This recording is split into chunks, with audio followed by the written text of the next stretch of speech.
amigos do Professor Baroni, meu nome é Jean Tozetto, eu sou apresentador da série Filosofando e eu vou deduzir que você já assistiu alguns vídeos sobre educação financeira no YouTube e vou deduzir também que você já pensou como esses garotos são criativos e originais sobre o tema da educação financeira. Criativos com certeza, eu tiro o chapéu para eles, mas originais nem sempre. E se eu disser para você que os filósofos gregos já escreviam sobre educação financeira há mais de 2000 anos, vai dar um tilt na sua cabeça? Calma que a gente vai investigar essa questão com cuidado.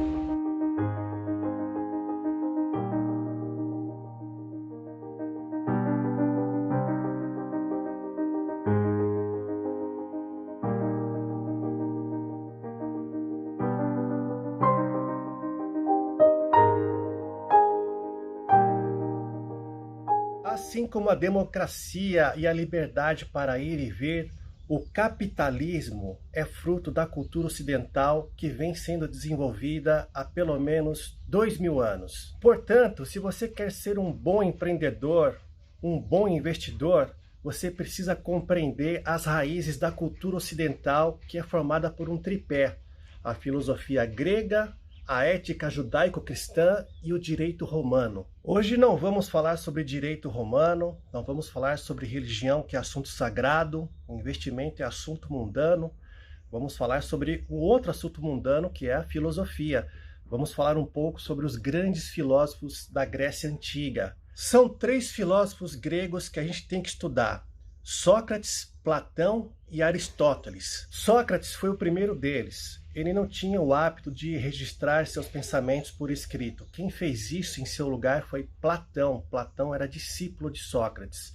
Sócrates não tinha preocupações materiais, ele não se preocupava com dinheiro. Pelo contrário, ele criticava levemente os sofistas, que eram filósofos que cobravam das pessoas para conversar. Platão, ao contrário de Sócrates, tinha uma veia mais empreendedora, tanto que ele fundou uma escola de filosofia que se chamava Academia. E na academia ele teve um grande aluno chamado Aristóteles. Aristóteles se destacou tanto que ele fundou a sua própria escola, chamada Liceu. As famílias mais abastadas de Atenas e de cidades próximas na Grécia Antiga enviavam seus filhos para estudar no liceu ou na academia, onde os professores de filosofia preparavam as pessoas para a vida. E isso incluía assuntos de educação financeira.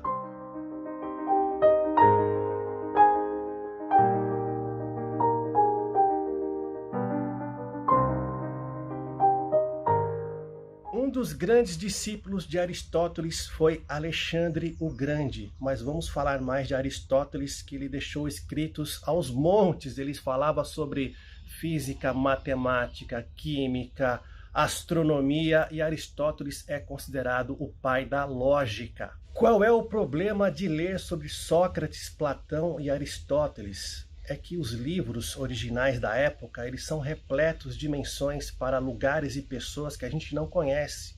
São referências muito antigas e a gente se perde um pouco na leitura delas. Mas é importante ler sobre eles. Para quem deseja começar a se aprofundar nesse assunto, eu tenho uma sugestão. Sugiro começar com um livro curtinho atribuído a Aristóteles, denominado Tratado de Economia Doméstica. Existem passagens sobre educação financeira muito interessantes nesse livreto que eu vou compartilhar com vocês neste vídeo. Mas nós precisamos entender a Grécia Antiga e o seu contexto, que era uma sociedade patriarcal. Havia uma clara divisão nos papéis entre homens e mulheres. Os homens cuidavam da política e as mulheres cuidavam da economia. Vamos entender a origem do termo política. É um termo derivado de polis. Os gregos chamavam as cidades de polis. Por exemplo, São Paulo é uma metrópole. Então, política é um assunto relacionado com as cidades, é um assunto discutido em praça pública. Infelizmente, só os homens livres na Grécia Antiga poderiam participar desses debates. Já a palavra economia, ela tem na sua raiz 2 palavras gregas: oikos, que significa casa, e nomos, que significa administração. Portanto, economia significa administração da casa. Na Grécia Antiga, administrar a casa englobava também cuidar da família, cuidar das terras, cuidar dos animais que pertenciam a essa família e eventualmente cuidar dos servos. Na Grécia, o sistema de servidão ele era tolerado. Para os gregos, a casa estava para a cidade, assim como a família estava para a sociedade.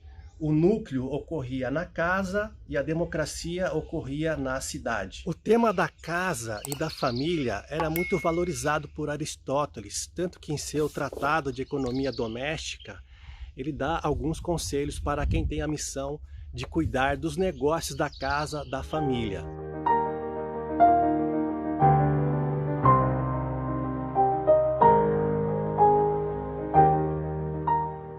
Aqueles que, 1. Têm o poder de adquirir bens também devem ter, 2. O talento para mantê-los. Caso contrário, o poder de adquirir é inútil. Seria como uma peneira ou um barril perfurado para tirar água. Aos talentos de adquirir e conservar bens, devemos acrescentar os de 3. Manejá-los e 4. Usá-los. Porque todos esses talentos tornam-se indispensáveis uns aos outros. Na Grécia Antiga, os cidadãos de Atenas já ganhavam dinheiro com juros sobre empréstimos e com aluguéis de imóveis. Eles também produziam renda a partir de suas terras, de suas posses. O mercado de trabalho evoluiu bastante desde então. Hoje, a mobilidade social no Brasil, por exemplo, é muito maior do que na Grécia e nós temos a felicidade e a facilidade de poder investir no mercado financeiro, comprar cotas de fundos imobiliários, comprar ações de empresas que pagam dividendos, e Aristóteles não teve essa oportunidade. Mas ele tinha que trabalhar com o que tinha em mãos e os conselhos que ele deixou valem até hoje. Preste atenção. Administração privada. Sua renda principal vem do solo. Depois vêm os lucros do trabalho diário e os juros sobre o dinheiro emprestado. Independentemente disso, deve-se levar em conta um princípio comum a todas as administrações, a saber, que as despesas não devem ultrapassar as receitas. As despesas não podem ultrapassar as receitas. Aristóteles escreveu isso há mais de 2.300 anos e essa lição simples da educação financeira é talvez a mais difícil de ser colocada em prática.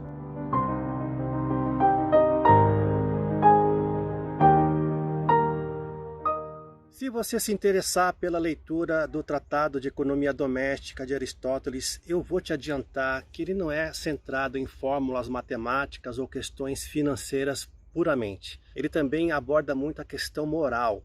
Aristóteles valoriza muito a família, ele dá conselhos para o pai, para a mãe, para os filhos. E ele não abusa da mitologia ou da religião para fazer isso. Ele não ameaça a pessoa com o castigo de Zeus, que vai jogar trovões se o marido for infiel para sua esposa. Ele fala isso no sentido prático. O conselho prático e objetivo de Aristóteles para um pai de família é que ele deveria ser fiel à sua esposa, porque se ele traísse ela, lá na frente, ele ia ter que dividir suas posses com pessoas estranhas aos próprios filhos. E ele também tinha que respeitar os filhos, porque o pai um dia vai ficar velho e ele precisa dos filhos para cuidar do pai.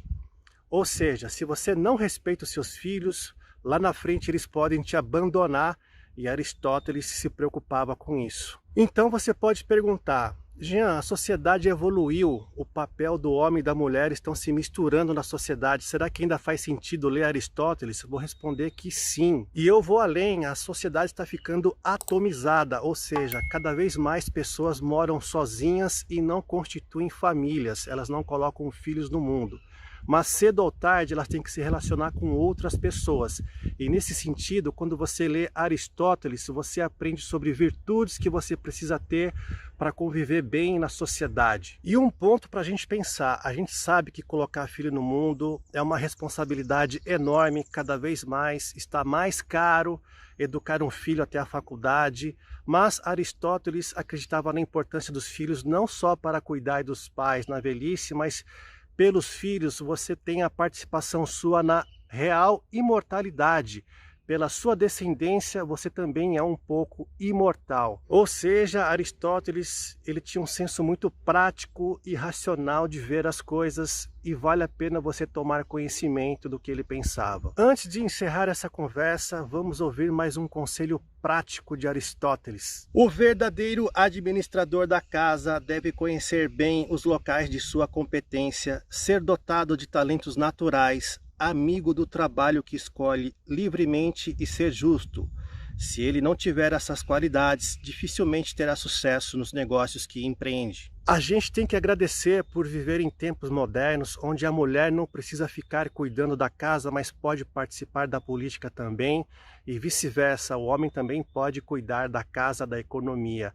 Tem que ter uma comunhão entre os dois, cada vez mais, e não importa o gênero. Nós também temos que agradecer por viver numa sociedade livre e democrática, onde a gente pode poupar parte do que a gente ganha para investir no mercado financeiro, porque isso é uma dádiva.